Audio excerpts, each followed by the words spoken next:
Hello, everyone out there in podcast world. Hope you're having a wonderful day. You're listening to or watching the Service Business Mastery podcast. I'm one of your hosts, Tersh Blissett. My co-host, Joshua Crouch, is actually having surgery today. He had to have some oral surgery. Been there, done that, and I'm not excited about it at all. So I can only imagine the pain that he's going through at this moment in time. Or maybe he is in the laughing gas stage, and hopefully, fingers crossed, his wife will send me some blackmail pictures or videos here shortly. So one can only hope. But I'm super excited to talk to Derek today.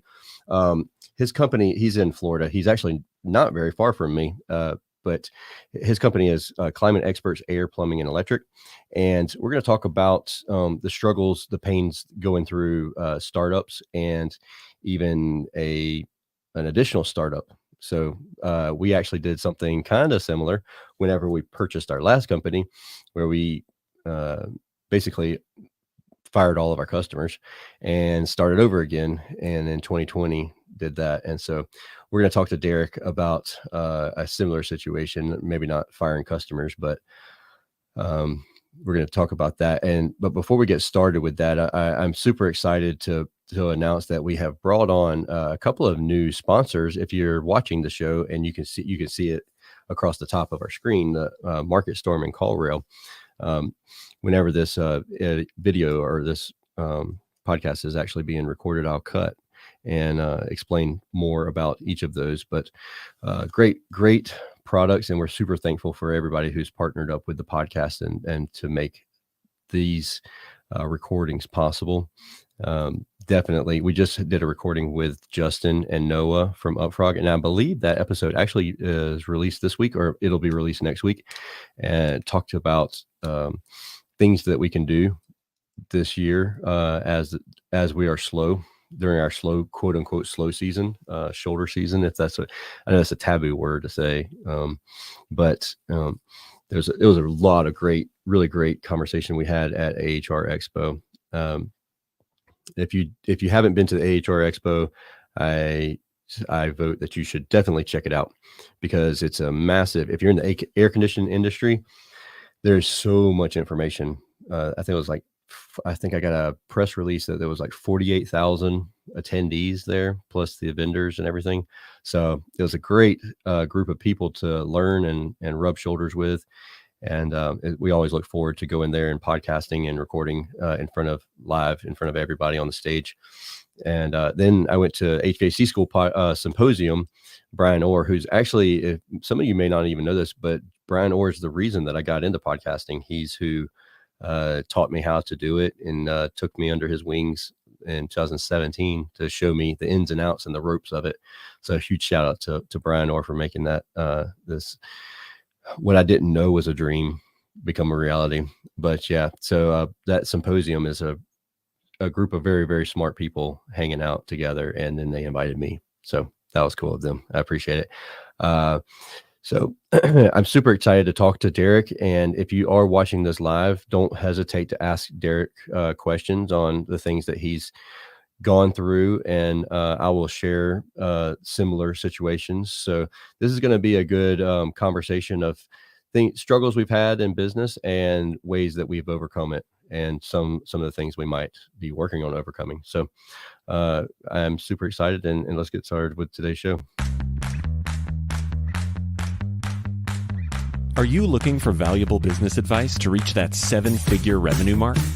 Do you want actionable tips to properly navigate through every business challenge you encounter along the way? Let Tersh Blissett and Josh Crouch be your guide in getting you to the top here at Service Business Mastery. Tune in as they sit down with world-renowned authors in business, leadership, and personal growth who share valuable insights about management, marketing, pricing, human resources, and so much more. Let their nuggets of wisdom gold guide you in owning a thriving, profitable, and ever-growing business. Here are your hosts, Tersh and Josh.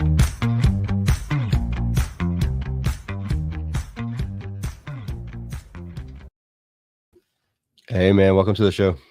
Hello.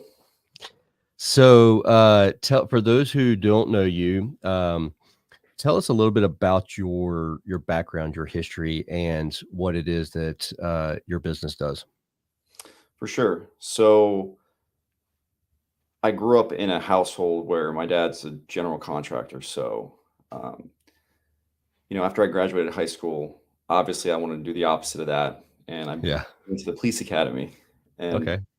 I was a police officer in South Florida for 5 years. And while I was doing that, I realized I wanted to come back home to the trades. And I got an apprenticeship with an HVAC company, a family friend. And I worked in our area for about 3 years, working my way up through the industry. And I kept seeing just huge gaps in those businesses on customer service and on quality of work. And I've always had an entrepreneurial spirit. Hmm. I wanted to marry that to the trades. So it obviously made the most sense to start my own business.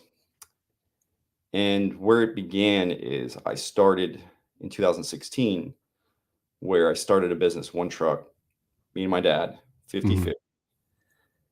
And in 3 years, we just realized we wanted different types of businesses.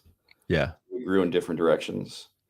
So in 2019, we basically restarted our businesses. He created his own business and we grew it to where it is today. I'm the CEO and founder of Climate Experts Air, Plumbing, and Electric. Hmm. This year in 2024, we're budgeted to do 8 million. Our stretch goal is 10 million. Hmm. And throughout building that business, what I really realized my main passion was recruiting. And I feel like I've got really good at recruiting and gotten some systems in place that Yeah. could really help the trades. And it's really become a passion of mine. And I've even got a business on the back burner I'm going to be building for the trades to help them in Yeah. recruiting. And that's kind of where we got to today. So that's interesting because a lot of times we're talking to people, and I mean we interview literally hundreds of people, and on the podcast, and that is, I would say, financials and hiring are the two most common issues that we talk about because of uh, what's perceived as the labor shortage. Now, I'm finding personally that last year we didn't get a ton of applications. We had to be proactive to get new employees, or to get to talk to potentially new employees. But this year already, I'm finding that it's flipped, where I'm getting a lot of applications a lot more often. Are you seeing the same thing? So we've really never had an issue with getting enough applicants. I mean, with the Gotcha. systems that we've got in place, I mean, we've got people lined up at the door, and I'm talking experienced people, apprentices for all positions. I mean, what we do with our job applications is, we treat it like marketing, how we market Mhm. to our, It is. It really is. Hiring is marketing, yep. and that's all the time. You have to be very conscious of that. And it's funny because I didn't realize this until probably 2 or 3 years ago.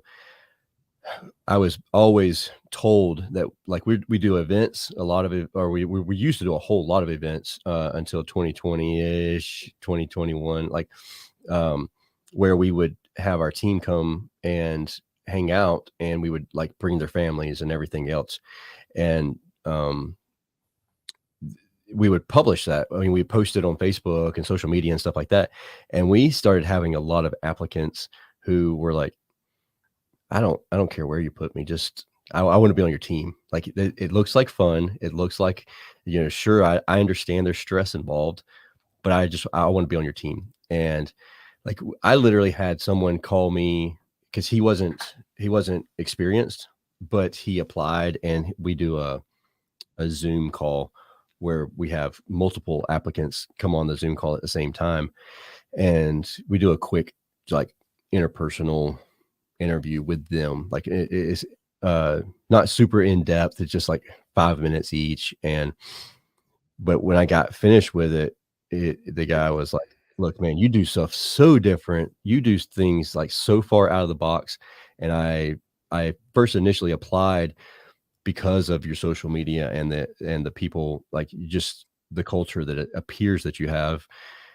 And I really just want to have a job with you. Like he said, I'm doing, and he was I believe he was a welder, and he was like, look, I'm a welder by trade, but I don't enjoy doing it. I like welding, but I don't enjoy my job. But I'd like to change my career, and I feel like you're where I'd want to go.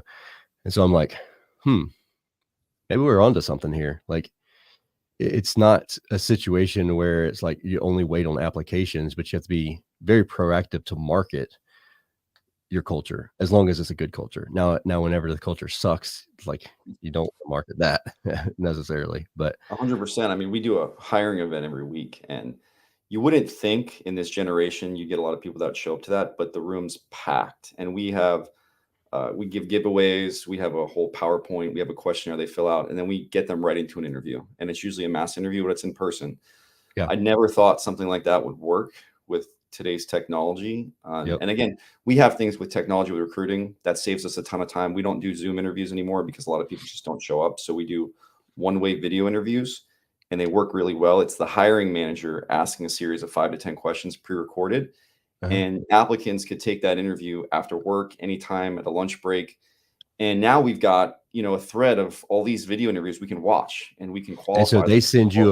they send you a video in response. Oh, that's Exactly. dope. So Yeah, that's they get cool. that link, they log on the link, they can do it from their phone, laptop, whatever has a high quality camera. They can take that interview at any place. And now we're watching these interviews, and it's so easy. It saves so much time. We're not sitting there waiting on a Zoom. So, it's personalized too, because we have the hiring manager actually asking the Yeah. questions. So they don't feel like it's just, this generalized questions and they're staring at a screen. So it Uh-huh. personalizes it a little bit, but our applicants love it because it speeds them through the process. Now they go right to an in-person interview versus waiting for a Zoom, trying to work it with their schedule. Yeah. No, I agree 100%. Because that's one of the most difficult things whenever uh, I automated the process of the Zoom interview, as because, like, we would do it like twice a week on at 4 p.m. And just I basically just send out a Calendly link to them and say, hey, you just pick the date that works for you at 4 p.m. and we'll hop on a Zoom call together. But then the day of the interview, it never fails. Something comes up. Like, you, as the person doing an interview, you have to be very flexible and understanding. And I've even reached out to people and developed relationships with them because they missed the call. Like, hey, I hope you're okay. I'm concerned. I hope there's nothing wrong. Like, a lot of times people get pissed off and like, oh no, you skipped the Zoom call, you skipped the interview, you're done, you're dead to me. Yeah. And it's like, I did the exact opposite, and I reached out to them, and I'm like, hey, I hope you're okay. And truly, if you got into a wreck, you got to the hospital, I want to make sure you're okay, you're safe. And they're like, no, I'm sorry, I got busy and I just completely forgot about it. Oh, no, no sweat. I just wanted to make sure you're safe. And then leave it at that. And then all of a sudden they're like, hey, you care about me, or it feels like you do. So I'm coming. And now they're coming to after us to get hired. And that's a lot better problem than it is than like having too many people doing that versus you having to go chase after people. That's a lot better problem, in my opinion, anyways. You're right. That's a great strategy. I mean, even when we interview someone that we know that's not the right fit, we want to Yeah, sell ourselves to them so well that they leave here, even if they're not hired, and they sell us to everyone else. I've had people that didn't exactly. get hired that were like no's, and they brought over 3 other people to get interviewed because they're like, you got to check this place out. Like, even Yeah, though I didn't get hired, you need to work here. yeah, So it yeah. just works in your favor. It really does. That's really cool. Um, do you have any kind of process of like following up with people, We or do. how do you do that? Yeah, so we have a really great process. A lot of people just, advertise on Indeed, and, Yeah. Indeed works great, but we have an ATS system, an applicant tracking system that, integrates with all the job boards. And we have text message automation set up. So as soon as you apply, you literally get a message right away, and it invites you to that HireFlix interview. So while you applied, you're filling out that interview immediately. You're excited, you found this job. There's no wait time. As soon Hmm. as they do that, even if they just click on the link, it now has their information. It sends them automation until they actually do the one-way video interview. So we send them Yeah. like messages like, a picture of our mascot, Chili. Like, Chili's sad. He's waiting for you to get your one-way video interview. So we kind of get them in the pipeline until they do the video interview. And then once that's done, that's also has a text automation and email automation that gets them through the next step, which is scheduling the interview. And we use something like you do, where it's got a Calendly link where they can schedule that in person. But we also tell them, hey, we have a hiring event every Wednesday that starts at 10. Feel free to come in if you don't want a structured interview and you want to just check things out and do a shop tour. And we kind of invite them to that. And we've gotten so much more response with that as a second option. And with that automation process, it saves so much time. And then even when we get them in the in-person interview, your hiring managers a lot of times are your service managers, your customer service managers. They don't have a lot of time, and you're sticking them with 5 interviews, and they're sitting there waiting. So we have this the interview in person with our HR manager.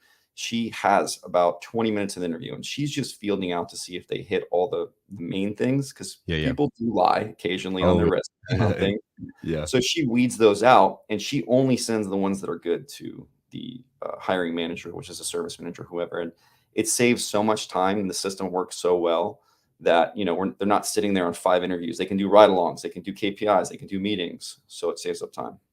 So with those automations and text message and email response and everything, that funnel, are those built out through your ATS?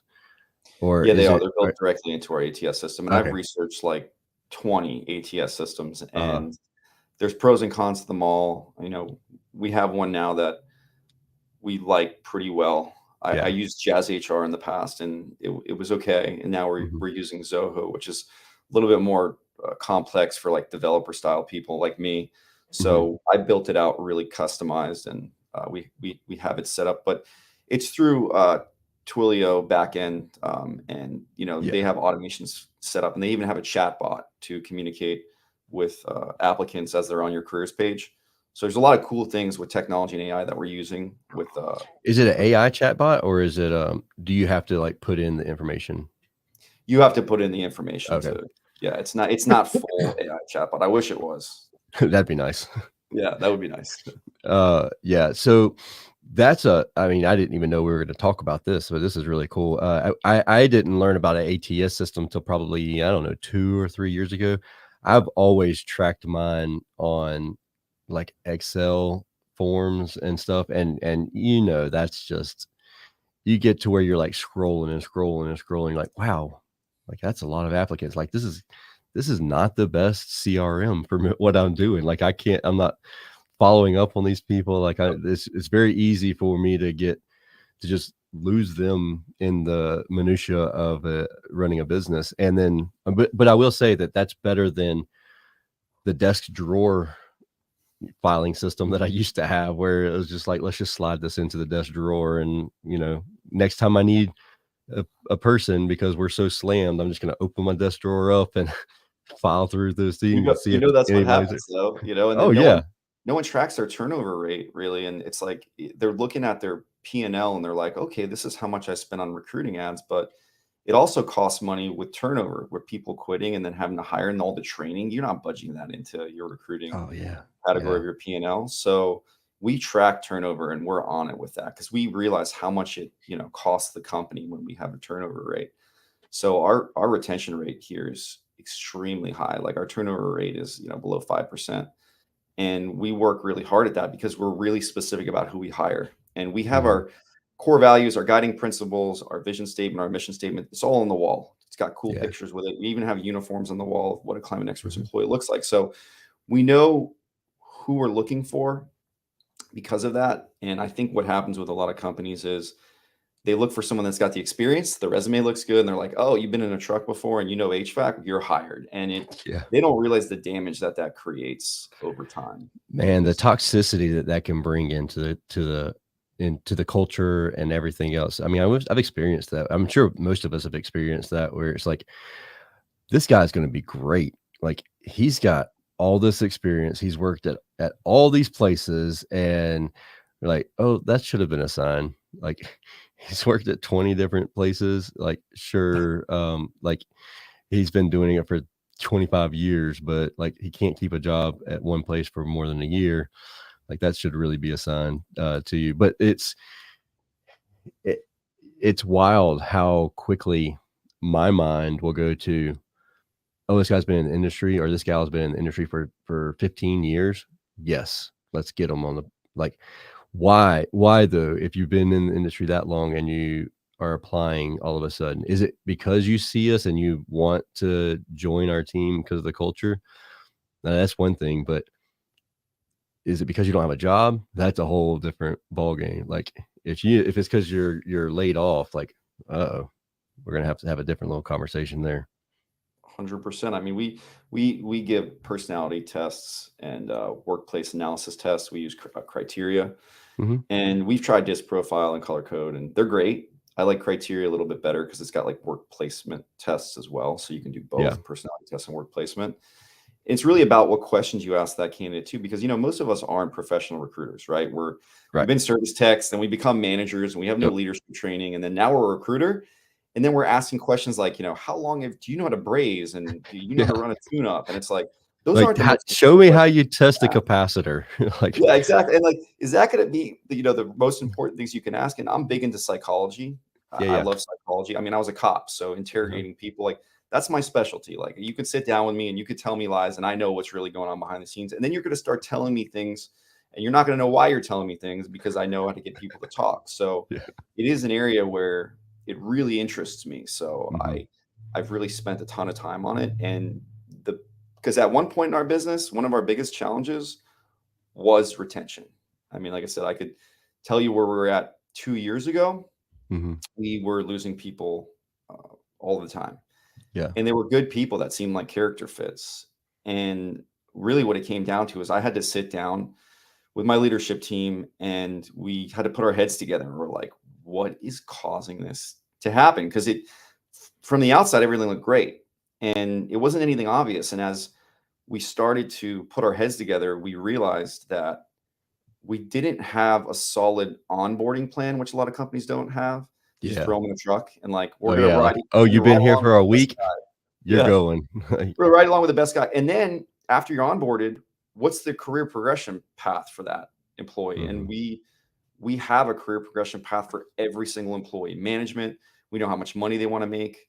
We know what's the next step for them because if they don't have a next step, they're looking on the job boards and if they see something for $2 more an hour or that has Yeah. the title that they want, that's what they're going to do. Everyone needs to know where they're going. So, and again, I think a lot of companies are good at showing where the company's going, but they Yeah. don't show that on an individual level really well. And we've dialed that down to where everyone has a specific career progression path and we revisit that bi-weekly in our one-to-ones just to make sure it hasn't shifted. And we've taken people from office admin part-time to a CSR to a dispatcher. She's now my accounting manager running all of our financials and she's killing it. And Yeah. normally you'd be like, no, you're an office admin, you're gonna stay an office admin. No, you're a CSR, you're gonna stay as a CSR.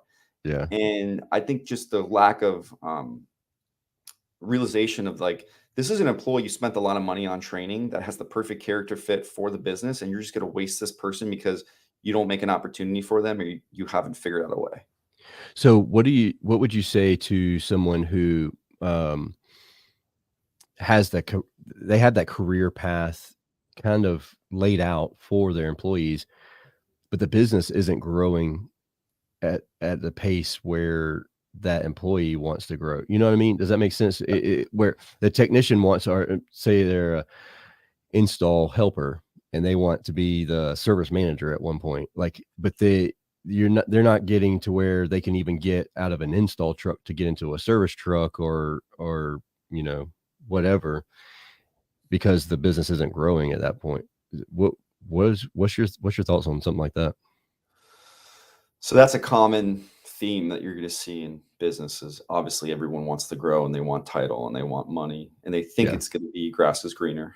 And Oh, yeah. It's like, "Oh, yeah, service manager? This is not as fun as being a service tech."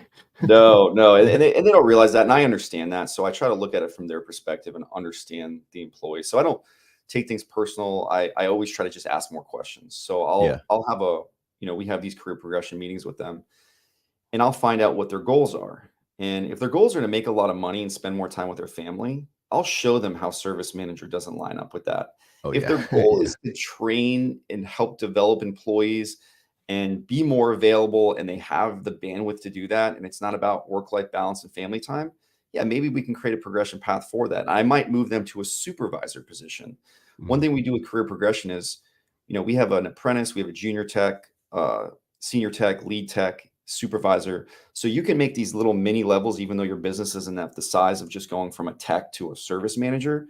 Yeah. So it kind of lets them have that progression that they want. It's not a manager level because they might not want manager, but there is an opportunity where they can become a supervisor, which Yeah, like a not team everyone lead. is made to be a manager. Right, right, right. And some people don't realize that they don't like being a manager until they become a manager. And once you've become a manager, like, to take someone as a service manager and put them back in the van is like Yeah, death. Like, it's it death. just it's they're gonna leave. Like, I don't personally know anyone who has gone from a service manager because they were a service tech and they were like, okay, we're gonna service tech, we're gonna become a service manager next. And they got in the service manager role, hated it, and went back to a service tech and stayed at the same company for more than Yep, 6 months. 100%. If you have those levels already built and you present that to the employee when they first come on, and even if I have someone with experience, they've got 5 years experience, and they're like, I want to become a lead installer, lead tech. I usually tell them, listen, I appreciate your experience, but we do things a little bit differently here. Let's start you off in a junior so that you can get all of our training, get all of our resources. And within 30 days, you're probably going to move right up to a senior. And then from there, we're going to build you up. We're going to invest a ton of training into you. This is going to make it so you can make a ton of money and you can really succeed in the role. So just giving them those realistic expectations and having those progression levels already there, they're not just thinking tech to manager. And I think that's what happens in a lot of organizations because they don't have that progression structured out with enough levels that Mhm. that's the only place for them to go. So Tony is in the live stream on YouTube, and he brought up a good question here. He said, "Do employees ever think that you just created a job title for them, like another tech tell them they just made a position name just to make them happy?" So I've never made a title for an employee that wanted to move up. Like I had an employee that actually did this. He's been with me for 5 years, and he said, well, can't I have like a quality control position where we're checking up on installs because there's issues with installs? And, I really think we need that position. So what I said was, we do have that position, but it's within this role. And in this role, here's all the criteria of all the expectations. And that employee didn't want that role because they didn't want all the expectations of that role. They wanted Yeah, something yeah, that they could take and they could make into their own. So just having a regular conversation with them about that and the reason why we made that role, and that is already within that role. And if we shift that out, like who's doing all the other things in that role, and just giving them as realistic expectations that, hey, maybe in the future we could focus on this, but right now this is what we have. And then going back to the main concern is that most people just want to make more money, right? They want to mhm, have more time with their family so they can do the things they want to do. And I usually then take it back to their individual goals and then how they can get there in the position that they're in. And usually, if I help them with that, they're happy again and they're not worried about yeah, it. It's usually people that aren't hitting their goals and aren't making the amount of money they want to make. And if it's title, those are the people that usually want appreciation and feel like they're making a difference. So I need to mhm, make sure that I'm focusing on, giving them appreciation and helping them make a difference, and maybe having them run a training, even though they're not in that position, and giving them yeah, kudos. And you don't have to give them a title for that. Like that's yeah, just giving in and letting the employee run you. yeah. That's a good point. You mentioned biweekly one-on-one meetings. How long are those, and who's running those?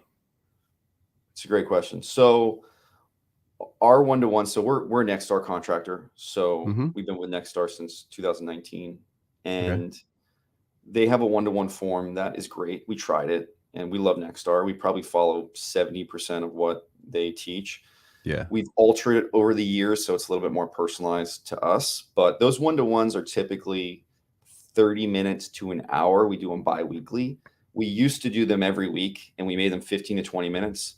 We found there wasn't enough depth. You couldn't really get to Yeah. the real issues. It felt like a waste. It felt like a phone call could have worked out that way. So we Yeah. switched them to bi-weekly, 30 minutes to an hour. And with our forms, they self-evaluate how they came to work on their core values. They'll rate that they're fully living the core values. They're kind of on their way there. They're not living them. Hmm. And we also have their top priorities. Hey, are you achieving them? Are you not achieving them? Do you need help? And we have some baseline questions in there of like, hey, what do we need to be talking about? And then we have their 4 rocks, which is we do 100-day plans. So each Yeah. employee in the business has 4 main goals they're working for the quarter. And they Hmm. talk about if they're on track, off track, or they need help. So it's not this awkward situation where they're just sitting across from you and you're like, hey, what do you want to talk about? And they're like, Right. nothing, I'm fine. Like, Yeah. what about the football game? And like, you can have those conversations here and there. But like, Sure. for me, if I'm having a one-to-one, like, I want to help you get towards your goals. I want to help you succeed. And I want to support you in the areas that you need support. And they're really effective and they don't avoid them. And they come in here with the sheet completely filled out. And they feel like they're very useful. That's really cool. So we have a 90-day roadmap as well. One of the challenges that I find is what kind of tasks do technicians? Because I don't want to give them their targets or goals because then that's my goal, not theirs. Um, the- so what sorts of goals do you see them creating, or do you help them create, or and what happens if you get someone who's like, I don't have a goal, like I'm just here to collect a paycheck, you know? So yeah, that's a great question. I simplified this on every job description. So every job description that I write, I have an external one, which is for advertising, which is to bring employees in. And then I have an internal one, which tells them everything they need to do. And it's very specific. So I think it's really important to be upfront with people so they know what the expectations are. And I don't think we do that enough. I think we tell them, hey, sell a bunch of stuff and make us money and fix stuff and get no callbacks. And it's Yeah. too vague. You got to be specific with them. So every position in our business, they have a top 3 priority. I've taken all their roles and responsibilities and I've brought it to top 3. So I'll give you an example. So for technicians, HVAC techs, they have a conversion rate that they need to hit of 45%. They have an average sale that they need to hit of 850. They have turnover percentage that they need to turn over 50% of opportunities. So those are specific goals that they know they need to hit to know that they're at least hitting the minimum expectations of their position. And then we have a stretch goal that if they hit as well, we know they're really doing well in that position. So yeah, there's a whole list you can make of 30 things that technician might need to do. Yeah. But I simplify it to know really is this person doing well. And we also have tech efficiency as one of their top 3 priorities. Again, because if a tech's going out to a call, they sell a job, and then they take 8 hours on a job that's supposed to take 2. Right. They're milking the clock. So Yeah, efficiency. even if you did $800 on that job, but then that's the only job you did all day, then it's like, oh, Exactly. So they have benchmarks that they need to hit, and those are individual benchmarks. But we show them if you hit these benchmarks, this is what it does for you because we pay flat rate hourly, and then technicians can make commission on every single job, and they make okay. turnover money if they turn it over to a sales guy. Now, do your I'm assuming your technicians don't sell like you have salespeople or you have comfort specialists. Yeah, so our technicians are allowed to sell certain items, but full system replacement, full duct system replacement needs to be turned over to, we call them project managers, our salespeople. Okay. So what's your thought process or what's your reasoning behind not allowing a technician to do this full system sale? Because I love hearing everybody's take on this. Right.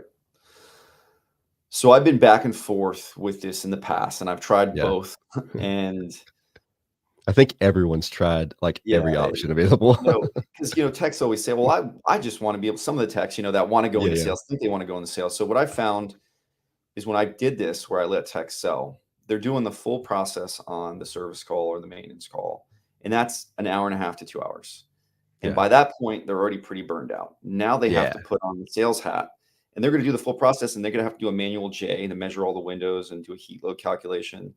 So And then they're going to you go do all of that manual J on every sales call? You don't do it everyone. after this No, the job's sold or anything?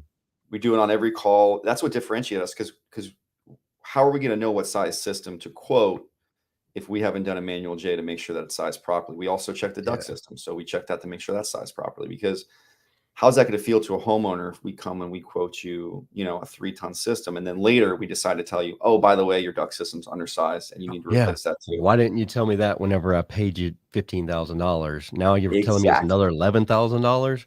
Come on. Like, yeah. So Obviously, I've had that conversation before. 100%. So you know how it goes. So our process with our project managers is maybe different than other businesses, but we do a manual J. We check the ductwork, we check the wire size, we check the copper line set sizing. We want to make sure when we give you a bid, it's accurate. And typically what happens is they get a couple other bids and all of those other salespeople aren't doing that. So they throw those Yeah. bids right in the trash. So we're not really competing on price because there's not a lot of people in our area that are taking all of the steps to make sure they're quoting the product properly. Yeah. I could totally see that. The experience, they don't care what you sell until they know how much you care about what you're selling or care about them. The challenge that I see with doing the manual J is the amount of time that it takes. And what you said is a very good point. Like a technician's been there doing a maintenance call for an hour and a half, even call it an hour. Yep. Mentally, they're already prepared, and they try and do a sales call, which typically is going to be a good 2 hours. Yep. Maybe you can pull some of that information from the service call over, so you're there for, let's call it, 3 hours instead of 3.5 hours.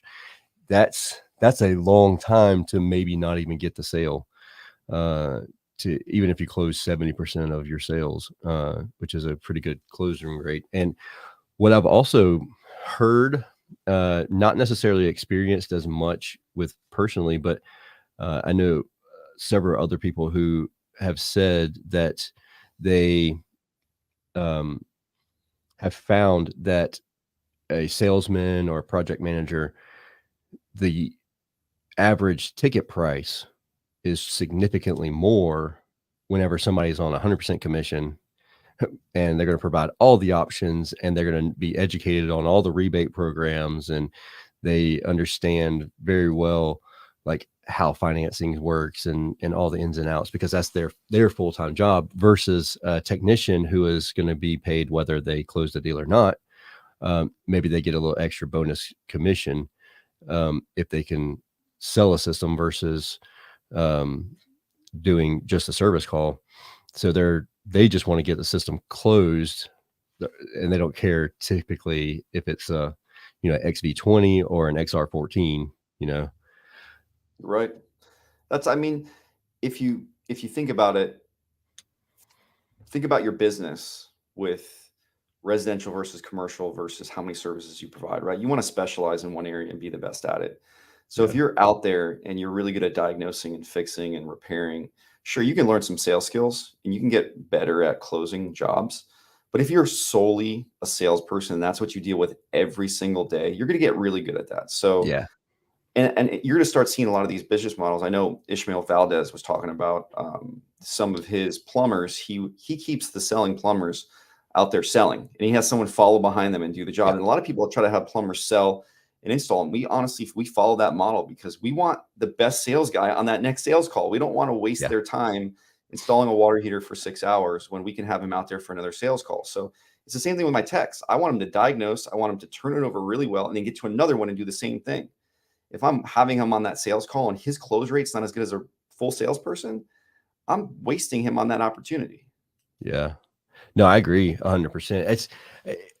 It's such a challenge, especially, I mean, I like talking to people like yourself because it's not that long ago when you started out. So you felt the pain of one truck, a couple of years ago. It's not like it's been 18 years ago that you, so you and experience the questions that I'm asking. How do you justify bringing on basically an overhead item, an overhead position as a salesperson when especially if you were a technician and you could sell, you were capable of doing it in-house? Like, how do you mentally say, all right, it's time for me to get out of the way, not do sales anymore, hire someone else to do it, and then be okay with them failing at something? And like, because even if they're commission only, you still have to cover a base pay of some sort because of federal laws of paying of minimum wage. So technically they could be a minimum wage employee for 3 months and not close the first sale. Obviously you would have some conversations in there if that was the case, but how do you mentally say, okay, I'm prepared to do this when I'm just as capable of closing 90% of the sales that would go on? I definitely understand the pain of that being a small Yeah, business owner, especially when we were much smaller. I right. think we got 40 employees now. And that was a hard struggle for me was delegation, especially when you spend so much time knowing what you're doing and giving the baby to somebody else that now has a responsibility that could not be very efficient. So that's Yeah, definitely a struggle. What I found that was helpful to me is you have to create a really good training program that when you get a salesperson in, and ours is 30 days, and they have to go through this training program and then they have to do ride-alongs. They have to prove themselves before we fully unleash them out on their own. And when you have something like that designed, and when you have something like that that they have to be vetted in, you're not so worried about, the months of them not selling yeah, anything at all. And you can, in Florida, at least we are the way that we pay people, it's not as strict as like California. right, right, So we can have commission only salespeople. We do a small base salary. It's nothing huge. So if right. they're not selling things, they're not making enough Oh, money yeah, to they're starving. Yeah, yeah. So it's not a large overhead expense for us at all. And gotcha. here's the thing: if your salespeople are selling jobs for more, which they should have a higher average sale, they're better at bundling, their close rate should be higher. That money will be made back, times 10 versus having technicians out there trying to, at the end of their call, sell it, And out of they're desperation. exhausted and they're Yeah. yeah, exactly, out of desperation, or I don't wanna try and fix this unit again. Like, this unit's a piece of junk, and it's just got shorts in the wiring everywhere, and I just tired of trying to trace it out. Let's just change it out. If you got 4 opportunities and you know what, you already made a couple repair sales in the beginning of the day, like, you're really not gonna work super hard for that. Now, the salespeople that have low base salary, they're hungry. Every opportunity, they're gonna treat it like it's their only opportunity a lot of the times. Because technicians get, at our company, lots of calls Yeah. versus project managers, that's a little bit more rare with people wanting estimates based on the time of year it is or TO, urgency. So I found a little bit more hungry because that's just in the nature of their personalities, and that's why they're in sales. Yeah, have you ever tried, like, different tier percentages on sales to make sure that they don't get to, like, "Alright, I've done 80,000 in sales this month, like, I'm good." But if I got to 85,000, then it would bump my percentage up. So I'm gonna get to that, or, like, you know what I mean? Have you ever tried doing something like that? So we don't do anything with like the monthly goal or anything like that. What we do for project managers, for the salespeople, is we do a tiered commission off a gross profit on Oh, yeah, each job. that's smart, like, and I'm familiar with that pay process, and it's so like, that was a game changer whenever I implemented it, because then the discounting of equipment Mhm. went away. Man, that was the most annoying phone call I ever got, was like, and it is the same I mean, it's the same salesperson every time, I felt like, that was like, "Hey, can we discount this? Hey, let's go in and discount that." I'm like, "Yeah, so you're still getting commission, but I'm making much less money. Like, the company is just is bleeding out, but you're still making commission. Like, Yep. rocks, dude." I found to motivate them so they're not like, oh, I made a decent amount of sales this week, so I'm good to go. Was I have enough salespeople, project managers that whoever has the highest close rate, whoever's got the highest average sale, they're getting the best calls. So if you want to get the best calls, you need to stay on top. So they're constantly trying to make sure they're keeping their close rate high enough. So they're not going to waste that opportunity because they want to keep getting the really good calls. So that's How long did it take you to get 2 salespeople versus having just 1? Because when you just have 1 versus you, they're always gonna say, "Well, you're the owner, so you're always gonna have a better percentage than I am." Like, I've just had that conversation before, and then you're like, "Well, I don't need 2 people because I don't have enough calls to keep 2 salespeople busy, and I don't want to starve anybody." Like, or am I just a bleeding heart? Like, should you just I, hire 2 to start off with? yeah, I think you're a little bit of a bleeding heart. I think I took myself out of the field, even though I knew I was going to lose revenue immediately. I Yeah. knew I was going to make it back quickly because I wasn't going to stop investing into this person until they were ready. So I took myself out of the field, a long time ago, and we have diverse schedules. A lot of people do the whole 8 to 5, or they do on call. We don't do on call. Our technicians work 3 13-hour shifts, and they're off 4 days. So recruiting is really easy for our techs. Our project managers, they work 4 days on, they have 3 days off. So we have 3 project managers right now, but there's always 2 on a day, every day. So it rotates really nicely. So I think you can do stuff that's dynamic with the schedule as well. But I think you just got to take that responsibility off and say, I'm not running the field anymore. I'm not running sales calls anymore. I'm going to do whatever it takes to make sure this person does it. And how long did you have just that one person? Because the was it the power of one, you never want to have one of anything. You never want to have one major customer. You never want to have like one salesperson. You never want to have like one person that's in control of finances. Like, I agree. That's a great point. And we have backups for every single position. Like even where there's a position of one, there's a backup that can do that role if they're going on vacation. So with the salesperson having one, I honestly don't think I ever had one, because at that time I was letting technicians sell. Oh, so okay.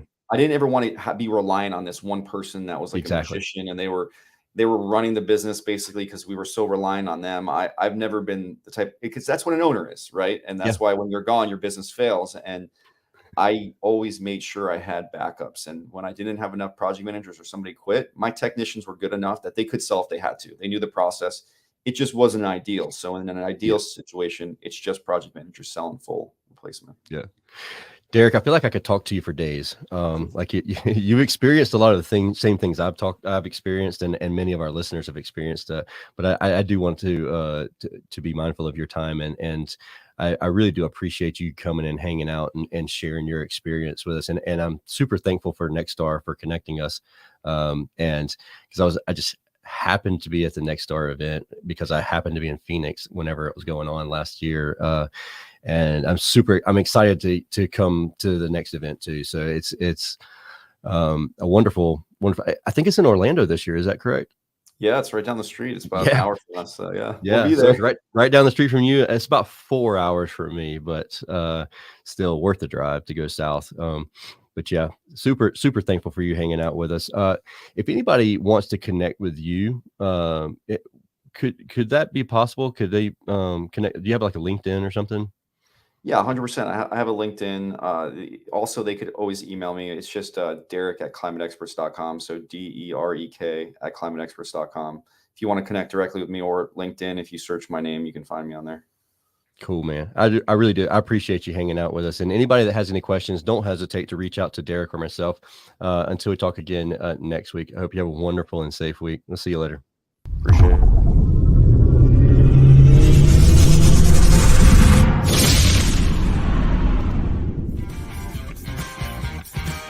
Thank you for listening to this episode of Service Business Mastery.